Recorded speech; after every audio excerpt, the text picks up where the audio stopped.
AZ Martinez nang gulat sa tango number nila ni River Joseph sa The Big Collab FanCon ng PBB Celebrity Collab X-Housemates this weekend. We really wanted to give the best show. And I wanted to do it also to go out of my comfort zone. Puro Azraf yung mga nakikita namin. Sobrang happy.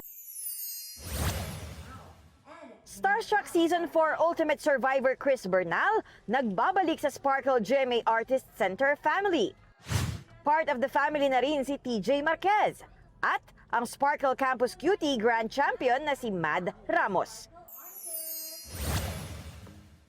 Rian Ramos beyond grateful sa 19 years niya bilang kapuso. Literally, wala akong kahit isang adult experience na hindi ako kapuso.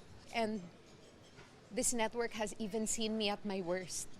So, for me, it's such an honor to be able to promise the network that I'm going to give them nothing but my best from now on. Ibinahagi rin niya ang mga dinanas na ups and downs. Was there a time you almost quit? There was a time that I almost quit. May mga times na inspired ka naturally kasi magaganda yung role or whatever. May mga times din na parang napapagod ka din. And ayun, parang gusto ko gumawa ng something bago. Nauso din ang bashing, di ba? They could really break your heart and rip you to pieces with their words. Sa muling pagpirma ni Rian ng kontrata, sumaksi sina GMA Network President and CEO Gilberto R. Dualic Jr., EVP and CFO Felipe S. Yalong, Officer in Charge and Vice President for Drama Cheryl Ching Si, at ang manager niyang si Michael Uycoco. Dumating din si GMA Network Senior Vice President Attorney Annette Gozon Valdez. Papasalamat tayo. You know, the loyalty is so deeply appreciated. Yung kanyang walang patid na pagtitiwala sa GMA, and well, how she's evolved into very fine, one of the finest actresses of her time. I'm so happy for Rian and hope she continue to flourish yung career with GMA, and we're behind her. I've seen her growth as an actress. In fact, she's one of our best actresses now, di ba? Napakagaling niya, napaka-talented. And I'm very, very happy na she has stayed with us all these years.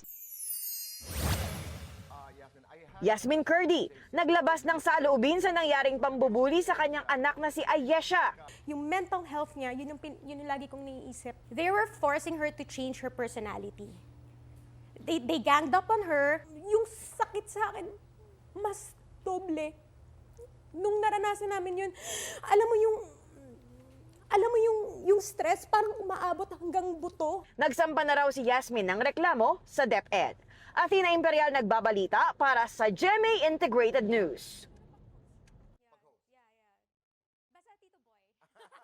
I'll call you. That's a good deal. Ito'y maikli lamang because also the last time we spoke, Mami Miriam. Yes. How's she doing? Right now, ongoing pa rin yung dialysis ni Mama. But you know, nasa kasi kami, cadaver program ng NKTI. Okay. So we're under that.